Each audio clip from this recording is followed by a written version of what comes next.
Good morning, AP Statistics students. Today is Tuesday, April 21st, 2015. As you guys know, I am out at PSSAs this week.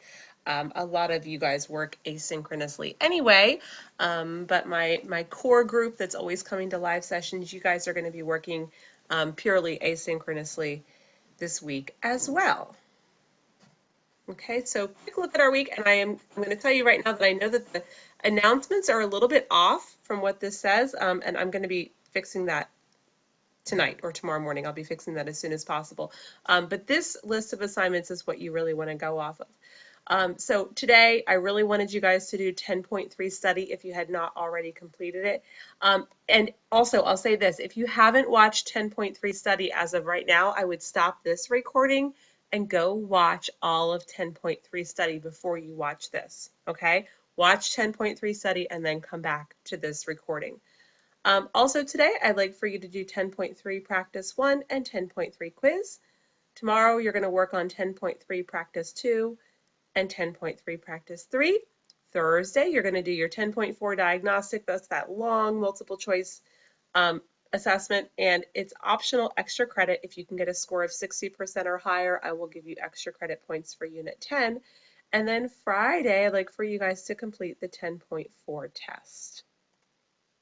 The goals for this lesson, for this section, 10.3, Inference for Least Squares Line, are the following. And this is really what the study goes over. A review of linear regression equation as a model, estimating linear regression parameters, and then confidence intervals and hypothesis tests for slope. Confidence intervals and hypothesis tests should sound really, really, really familiar at this point. That's basically all we've been doing for this second semester. And again, here's another reminder, please view 10.3 study before watching this mini lesson. All right, so the next few slides are in this PowerPoint. It's just a summary of what you guys of what you saw in 10.3 study. I'm not going to go through all the slides, but I really just have them here as a reference point. There's a lot of formulas, so if you want to go back through this recording later, you can go back and like pause it on certain slides to look at the formulas. I'm also going to send you this PowerPoint. So you'll have the PowerPoint with all the formulas as well. So this is just a summary of the review of linear regression. Here's the linear regression line, y hat equals a plus bx. Okay, a little review of what they talked about in the linear regression equation as a model section. Estimating linear regression parameters. Like I said, I'm really not going to go over this, but what I am going to do during this mini lesson is do one of the practice problems, one big one from start to finish. And we're going to look at confidence intervals and hypothesis tests. We're going to do a lot of review of how to use the calculator. Okay, so confidence intervals for slope and also hypothesis tests for slope. We have formulas here, but we also have really good calculator tests that can do these for you. And that's the method that I'm going to show you in class today. So here's our problem. It's 10.3 practice 3, number 1. 10.3 practice 3 is one of your assignments for tomorrow. So we're going to do number 1 in its entirety during this recording. Okay, so I'm going to read the problem. The following data set contains the number of seats and the average flight length for 17 aircraft. This data appeared in the Contemporary Pre-Calculus with Applications by the North Carolina School of Science and Mathematics, published in 2000 by Everyday Learning Corporation, Chicago, Illinois. Okay, on the next slide, I have the data. Okay, so column number 1 is the name of the aircraft, column number 2 is the number of seats, and column number 3 is the flight length in miles, okay? Part A says, using your TI-83, construct a least squares regression line for these data. So step 1 is that you want to enter all of this data into L1 and L2. So I'm going to pull my calculator up into the screen here and just do a quick review of how you would do that. You click on the stat key, okay? And then you click enter. You're not going to be able to see me clicking enter, but enter is at the bottom right. And then you would, I already have mine filled in, but you would fill in this number of seats column. You would put that into L1. The flight length column, you would put that into L2. Okay, and when you're done, it'll look something like this. All right. To make sure that you've done this properly, what I like to do sometimes is I like to do one var stats and show you my output, and then you can compare your output to that. So let's do that now. Remember, one var stats, you go to stat, calc, and then one var stats is right there. You can click enter. By default, it says L1. If you want to change it to L2, you're going to click the second key and then the number 2. Let's do L1 right now. Click calculate. Okay, so for your L1, you should have, yours should look exactly like mine. So your X bar is 185.35, and so on. Okay, I'm going to go back to the screen. So if you want to pause the recording at this time and enter all of the data and take a look at your one var stats, this is my one var for L1 and this is for L2. And then just double check that yours look the same. Once you have those entered, we're going to do the next bullet point here. It says go to stat, calc, lin, reg, ax plus b. Okay, so I'm going to pull my calculator back up. I'm going to go to stat, calc, lin, reg, ax plus b, that's number 4. I'm going to click enter. I want L1 in my first list, L2 in my second list. Those should be the default. And then click down to where it says store reg regression equation. Okay, leave your cursor right there. This is what we're going to do next. We're going to go to var. While you're hovering there, you're going to go to vars, yvars, and then we're going to hit enter twice. So take a look. I have my cursor right here. I'm going to go to vars, yvars, hit enter twice. And then look at that, you have Y1 entered right here. Okay, now I'm going to click the down arrow to calculate and click enter. And your screen should look just like this at this point. Okay, remember you guys have the pause button, so click the pause button during this recording whenever you need to, just to make sure that you're on track. Okay, so this was my output when I was preparing for the linear regression function, and then after I clicked calculate, it looked like this. So what is this? It says y equals ax plus b, and then they give me an a and a b. Okay, so you can plug your a and your b in, and this is your least squares regression line. It's in the form of a line. Y hat equals negative 330.73823 plus 7.5669, and so on, x.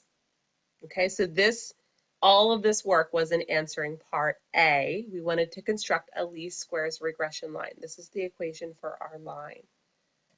Okay, so step B says, is the linear model appropriate for these data? Explain. Okay, so here's a nice explanation, and I'm going to show you how with the calculator we were able to make this statement. It says, yes, the linear model is appropriate here. The residuals resulting from an appropriate linear model are normally distributed about the regression line and should be randomly scattered in a plot of the residuals against the predicted values. Such a plot supports this model. So this is what ours looks like. And let me just show you how you can get to a picture like this. So if you click y equals, you'll see that this is already populated with the equation of our line. Okay, so and then you want to click, basically you want to click graph to see your graph, but if you click this, you might not see anything. So to ensure that you have it zoomed in properly, you want to click zoom 9, and that will ensure that everything is working. The only other thing that you might have to check is you may have to do second stat plot, and just make sure that plot 1 is on. If you click the enter key there, and just make sure that that is set to on. Mine was actually off when I first started this process. Okay, so you can take a look. They're randomly scattered on both sides of the line, so we can say yes. Remember, you want to make sure that you're not seeing any kind of a pattern here. Okay, step C, state your hypotheses for a two-sided significance test of the slope of the regression line. So our null is that beta sub 1 is equal to 0. What does that mean? The slope of the regression line is 0. This is our null. Knowing the number of seats on an airplane does not help us at all in predicting the average length of its flights. Alternative, it is not equal to 0. The slope is not equal to 0. Knowing the number of seats does help us predict the average length of its flights. Okay. Part D, use your calculator to find the test statistic and p-value for this significance test. Again, the calculator makes this so easy for us. So it's stat, tests, lin reg t-test. Okay, I'll pull my calculator up and show you that. So it's stat, tests, and you have to go down so far for this one. I think it's on E. No, it's not. It's on F. Lin reg t-test. Click enter. You want L1, L2, and you want does not equal to 0. Basically, it should be just all set up for you. And then you can click calculate, and you're going to get some output that looks like this, okay? And you'll see this is our t equals 9.90. Our p-value is 5.65. Be careful with a p-value like this. This is times 10 to the minus 8 power, which is really this. Decimal point, 7 zeros, 565. So you guys should see this p-value and be automatically thinking, gee, that looks really, really, really small. And with a really, really, really small p-value, we're probably going to reject the null.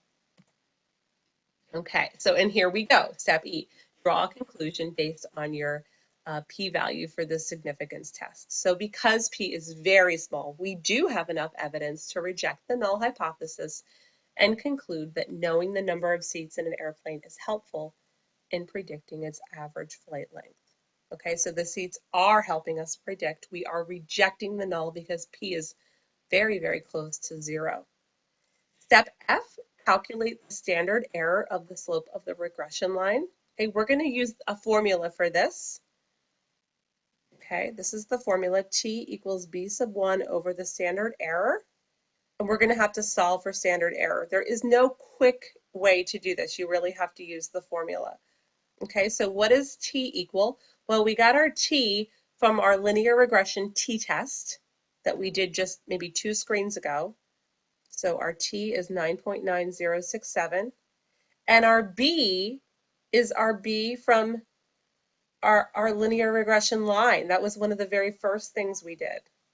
We came up with the equation of our line. Actually, I just said that wrong. Our b sub 1 is actually the a here. It's 7.5667. I'm going to double check that, and I might make an addendum in the K-mail that I send you guys. I just saw that.